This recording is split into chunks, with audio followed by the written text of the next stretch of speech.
Kita sering berpikir bahwa alat sama dengan hasil. Semakin mahal alatnya, semakin besar bebannya, semakin bagus hasilnya. Tapi sebuah data medis terbaru tahun 2025 justru mematahkan asumsi itu.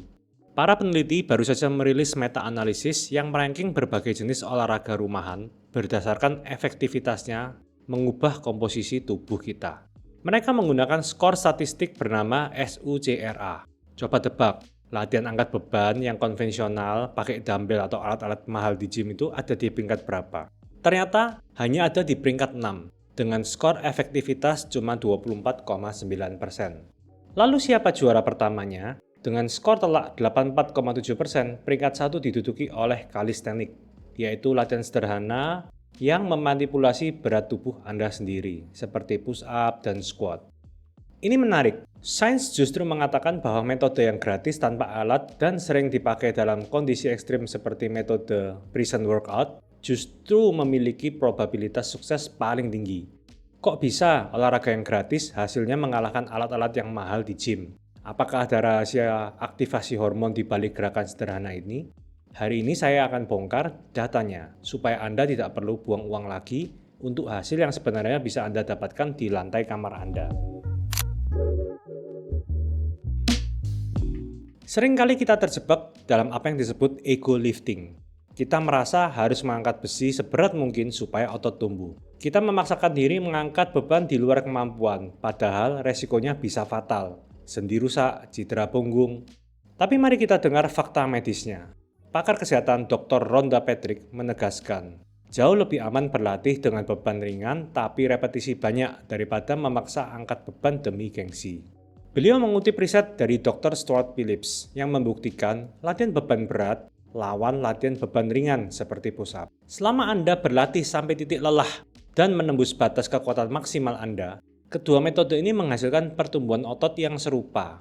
Kenapa? Karena otot Anda itu buta. Otot tidak punya mata, dia tidak tahu Anda angkat besi mahal atau berat badan Anda sendiri. Dia hanya mengerti satu bahasa, yaitu ketegangan otot. Jadi logikanya begini Sobat Sehat.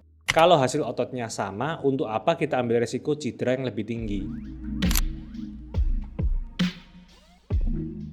Tapi mungkin Anda bertanya, berat tubuh saya kan ringan, berat saya hanya 60 kilo. Masa hasilnya bisa sama dengan angkat besi 100 kilo? Nah, disinilah letak rahasia medisnya. Ada mekanisme fisiologis yang disebut occlusion effect, atau efek penyumbatan aliran darah sementara. Saya berikan analogi sederhananya supaya mudah dipahami.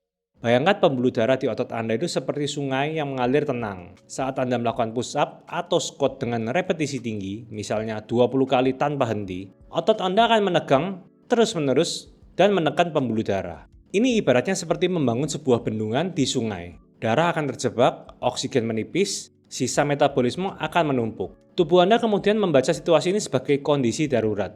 Sebagai respon pertahanan, begitu Anda selesai set dan bendungan itu terbuka, tubuh Anda akan melepaskan banjir hormon. Riset menunjukkan latihan repetisi tinggi ini bisa memicu lonjakan hormon pertumbuhan atau growth hormone hingga 290 kali lipat dari level normal. Bayangkan, 290 kali lipat. Inilah kunci mengapa narapidana di penjara atau atlet senam atletik bisa punya otot yang padat meskipun tanpa angkat besi yang berat. Tubuh mereka memproduksi hormon anabolik alami secara masif.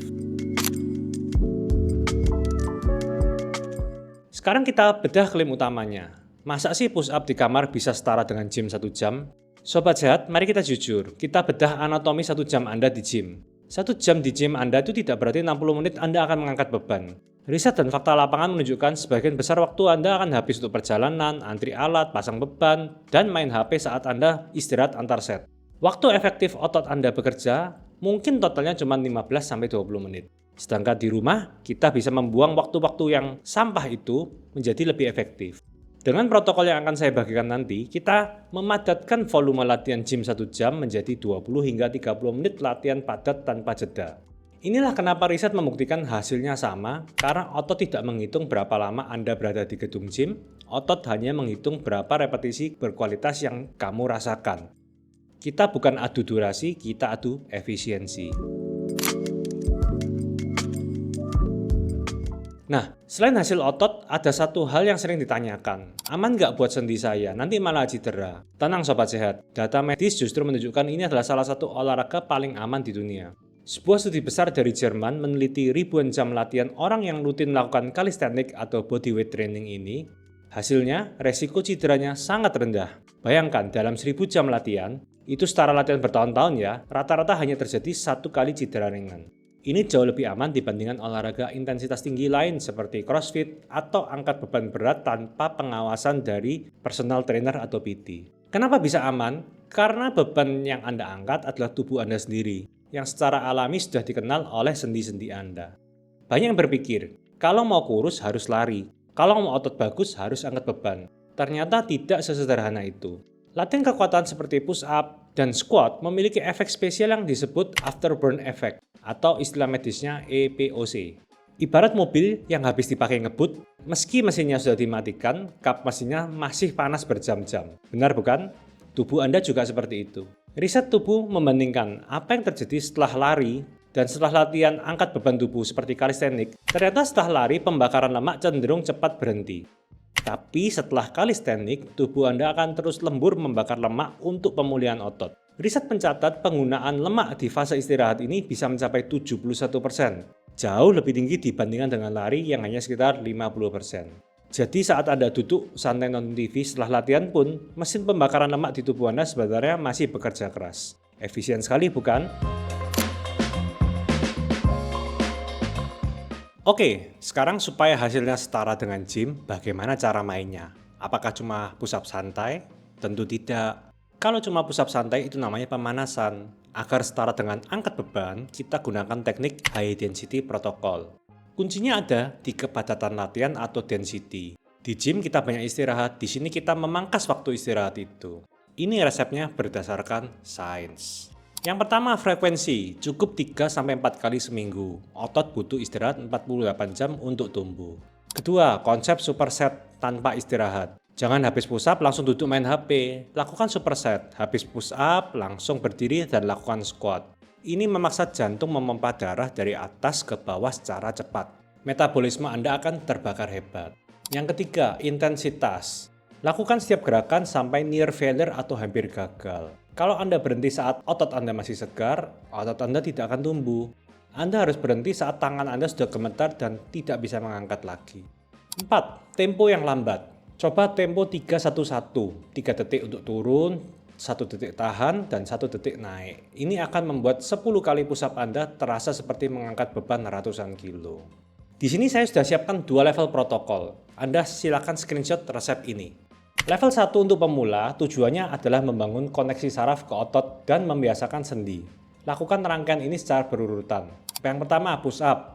Regular atau dengan lutut, lakukan 10 hingga 12 kali repetisi. Yang kedua, bodyweight squat, lakukan 15-20 repetisi. Yang ketiga, plank, tahan 30 detik untuk mengunci otot inti.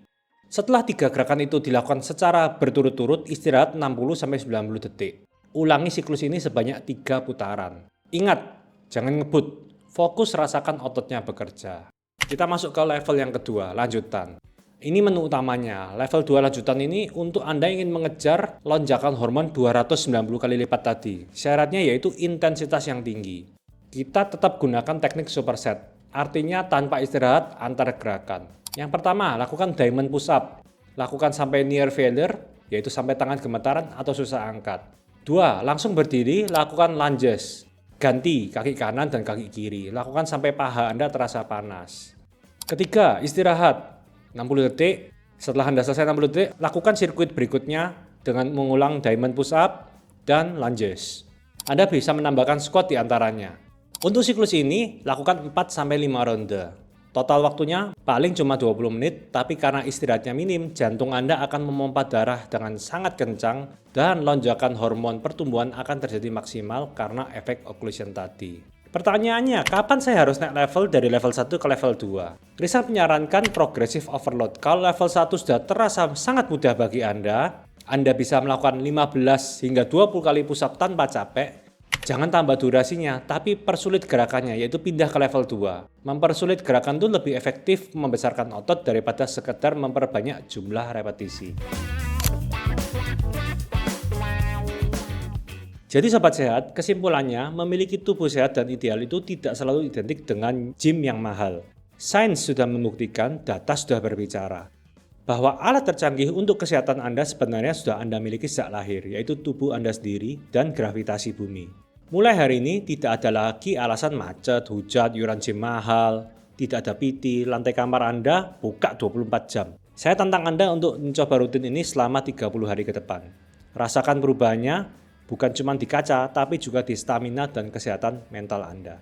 Semoga informasi ini bermanfaat. Jangan lupa bagikan ke teman atau keluarga yang mungkin butuh solusi olahraga praktis. Stay fit and stay healthy. See you.